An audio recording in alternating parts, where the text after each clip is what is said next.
Okay, let's go with day 3 of cooking with AI. I'm going to make bell pepper soup. Every ingredient is chose because I have it and it goes together to make it a soup versus anything else. The spices are the combination that I have. I'm going to cut everything into big chunks because I use a blood thinner and I don't want to cut my skin and have to bleed to death. A small amount of rice. I'm going to put the recipe in the description. It's only going to be 2 potatoes, but you see millions of them there. Okay, I'm going to cut everything, all the veggies up and put them in there, and I'll be back. Oh yeah, and answer me this. Is that 1 carrot or 2? Because it said to use 2 carrots. I'm counting that as 1, and that's a little one. Okay, I have things cut up in halfway between what I normally would probably cut them up smaller and then this size.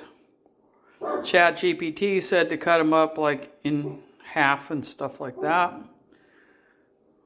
The flavor of the bell pepper soup is going to be wonderful. And the dog is trying to alert on something in the area, like air moving in the air, rain. And then that's all going in there.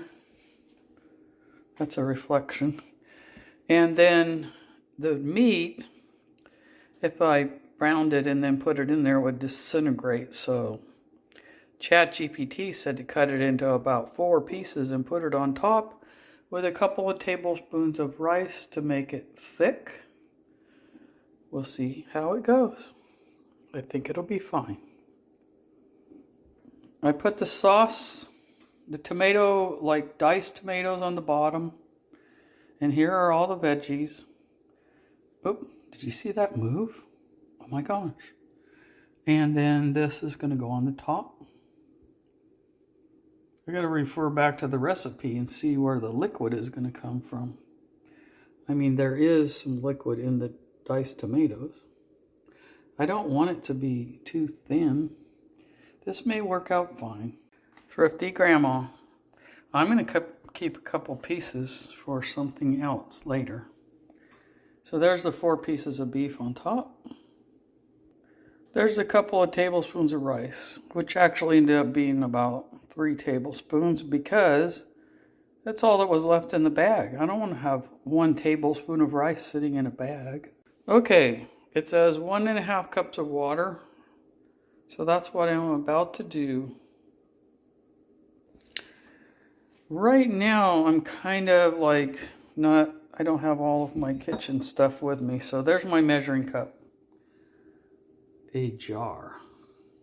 I'm going to pour the water in there. And then it'll be, I'm going to put some spices on top. And it'll be 3.5 hours on high. So the water's coming up part way. But that's fine. That's fine. It's probably going to be too soupy, but the rice is going to make it soupy. So it's going to soup on soup, in my opinion. No grandma is worth her salt unless she opens the fridge at the very end of somebody else's recipe, decides to add something else. So let's add a little minced garlic from the refrigerator. And I'll tell you a quick story here at the end while it's cooking for 3.5 hours. No, just kidding. Just a quick story. I'll show you the finished product at the end. I will not make you watch it cook for 3.5 hours. But when I was 18, I married my son's father, and his parents were awesome, and his mother taught me to cook. She's the one that taught me to make stuffed bell peppers. We used to make dinner for the guys, usually a 5-course meal almost every day. She was a food service supervisor and a former waitress and a manager of a restaurant in Calistoga, California. So we cooked nothing but the best foods.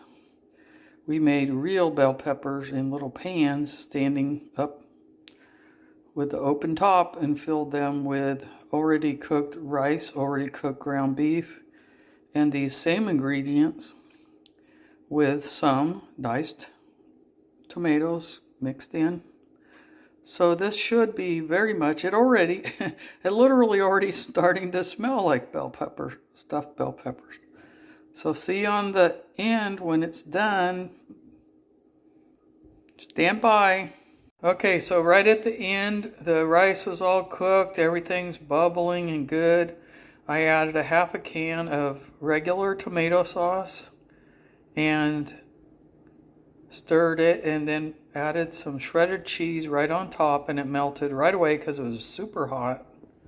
It's all done. It was less than 4 hours, start to finish. Yum yum. One serving.